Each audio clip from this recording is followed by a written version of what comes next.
At 3,500 meters above sea level, Zanskar Valley rises slowly into view, like a world held apart from time. The first sight is silence, vast, echoing, and absolute, broken only by the wind brushing against naked mountains.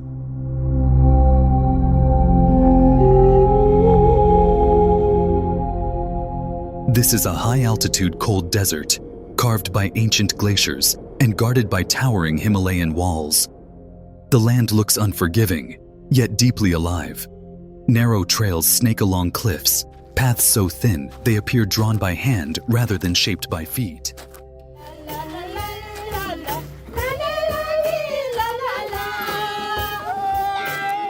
These adventurous pathways are not meant for speed. They demand patience, balance, and respect. For centuries, this isolation has defined Zanskar, shaping not only the terrain, but the people who call it home. Travelers who reach here often speak less of arrival and more of endurance. Days of walking, jolting rides over mountain passes, and the awareness that help is always far away. In winter, the valley closes in on itself. Roads vanish under snow, passes seal shut, and the rivers freeze into long, pale corridors. One such frozen path becomes a lifeline, the winter walk over ice, known for its danger and necessity. Locals cross frozen rivers not for adventure, but for survival. To reach medical help, to bring supplies, to return home. Each step on the ice is careful, deliberate. The beauty is breathtaking, but the risk is constant. Here, nature does not threaten loudly. It tests quietly. A single mistake can change everything. Yet these journeys are made year after year, because life in Zanskar demands resilience. Scattered across this stark landscape are sacred spaces, monasteries perched on rocky spurs, prayer flags fluttering against an endless sky. Religion is not separate from daily life. It flows through it.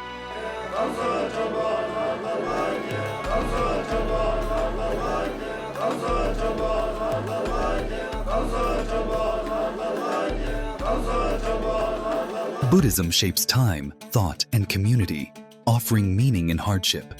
Monks chant in candlelit halls while outside temperatures fall far below freezing. The land itself is considered sacred, every mountain and river holding spiritual weight. This belief sustains people through long winters and deep isolation, reinforcing a sense of purpose larger than survival alone. Zanskar's culture is a living heritage, passed down through stories, rituals, and labor.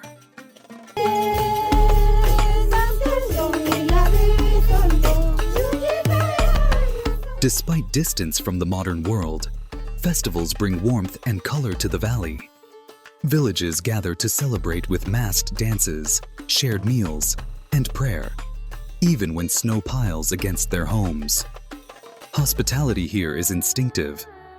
Strangers are welcomed with butter tea and simple food, offered without question.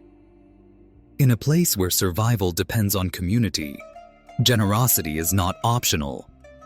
It is essential. As night falls over Zanskar, lamps glow faintly inside stone houses, and the cold tightens its grip. Beyond the beauty lies a daily struggle that outsiders rarely see. Yet within that struggle lives quiet strength, shaped by altitude, faith, and endurance. This is only the beginning of Zanskar's story. Winter in Zanskar is not a season, it is a condition of life. When temperatures plunge far below zero, the valley becomes an island of ice and silence. Snow buries fields, freezes water sources, and seals homes behind thick wooden doors. Communication with the outside world slows to almost nothing. For months, There are no roads, no vehicles, no easy rescues. People prepare for this isolation long before the first snowfall, storing food, drying vegetables, and rationing carefully. Nutrition in this high-altitude cold desert is simple but deliberate. Barley flour, dried peas, potatoes, butter tea, and meat preserved for winter. Every calorie matters when the cold consumes energy just to breathe. Women carry much of this responsibility. Their work begins before dawn and ends long after sunset. They manage households, care for children and elders, tend animals, prepare food, and often walk long distances to fetch water or firewood. In winter, their burden grows heavier. Health facilities are far away, and even small illnesses can become serious. Women endure the cold silently, often placing family needs above their own. Their strength is not dramatic, but constant, woven into daily survival. Many speak of winter not with fear, but acceptance, as something faced together, year after year. One story often repeated is the journey home. When autumn fades, families who work or study outside Zanskar rush back before the passes close. Missing this narrow window can mean months of separation.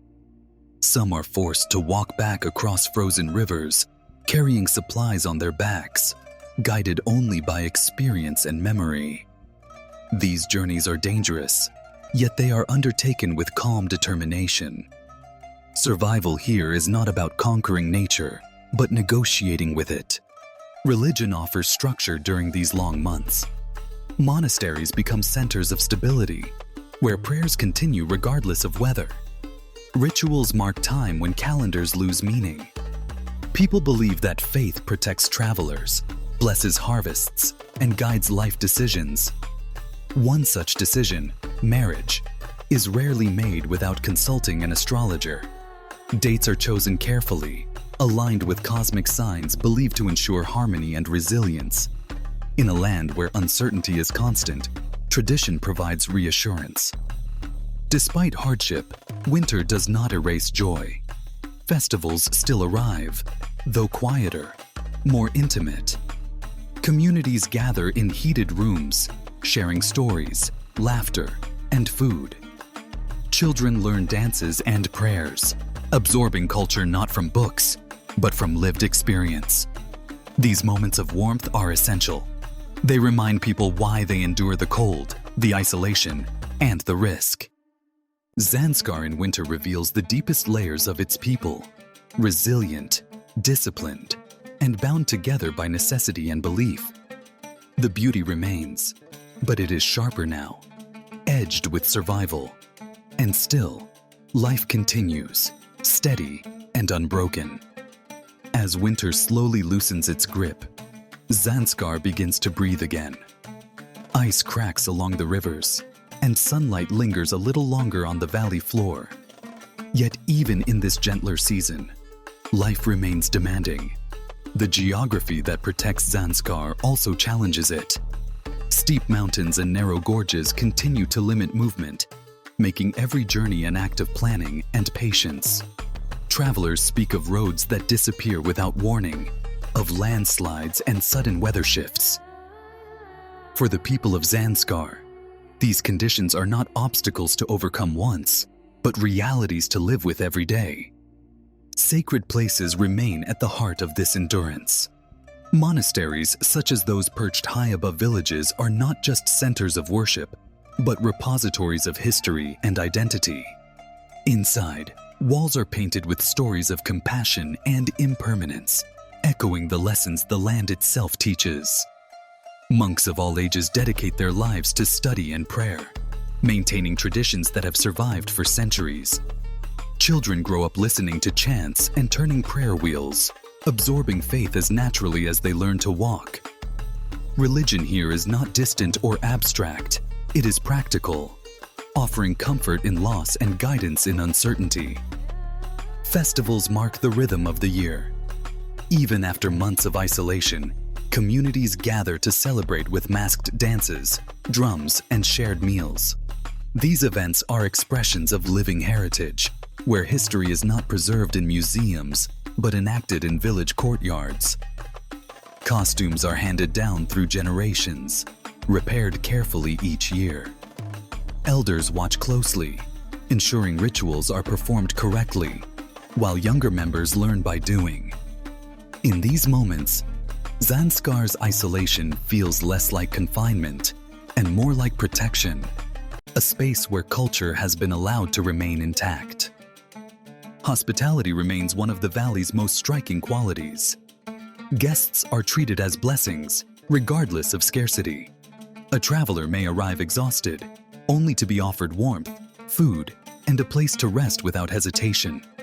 This generosity is born from understanding. Everyone here knows what it means to be vulnerable to weather, terrain, and distance. Sharing is not charity. It is survival knowledge passed down through generations. Yet challenges persist. Access to healthcare and education remains limited, especially during harsh seasons. Communication networks are fragile, and emergencies can turn critical quickly. Women continue to shoulder much of this uncertainty, balancing tradition with growing aspirations for education and independence. Change arrives slowly in Zanskar, carried carefully so it does not disrupt the fragile balance between land, culture, and life. As spring approaches, the valley prepares once more for movement, trade, and connection. But the essence of Zanskar remains unchanged, rooted in faith, shaped by altitude, and sustained by resilience. The story continues, layered and unfinished, like the mountains themselves. Summer in Zanskar brings motion, color, and a brief sense of openness. Snow retreats to the highest ridges, revealing fields carved carefully from the rocky soil. This is the season of work and connection, when mountain passes open and the valley reconnects with the outside world. Yet even now, Zanskar remains remote, perched high at 3,500 meters above sea level, where the air is thin and every task demands effort. Farming begins early in the day. Barley and peas grow during a short growing window, nourished by glacial streams that must be guided skillfully across fields. Agriculture here is not abundance, it is precision. Every harvest is a result of cooperation between people, land, and weather. Food habits reflect this balance. Nutrition in Zanskar is shaped by necessity and knowledge passed through generations. Meals are warm, energy-rich, and practical. Butter tea to fight the cold, barley-based dishes for strength, dried vegetables to last through winter. Fresh produce is limited, so nothing is wasted. Families plan months ahead, knowing that what they grow and store will determine how well they survive the next winter. Children learn early the value of food, watching elders measure and preserve with care. Women remain central to this cycle. Beyond household work, many now participate in farming decisions, local trade, and education. Still, their struggles continue. Long hours, limited medical access, and social expectations rooted in tradition. In winter, pregnancy and illness can become life-threatening due to isolation. Even in summer, reaching hospitals requires difficult travel. Yet women speak with quiet determination about their lives, not as victims of hardship, but as carriers of strength. Their resilience holds families together when men travel for work or when disasters strike. Traditional practices still guide important life moments. Weddings are not rushed. Families consult astrologers, studying dates and signs believed to influence harmony and longevity. These customs reflect a worldview where human life is deeply connected to cosmic order and natural balance. In a land where control over environment is limited, aligning with it brings comfort and meaning.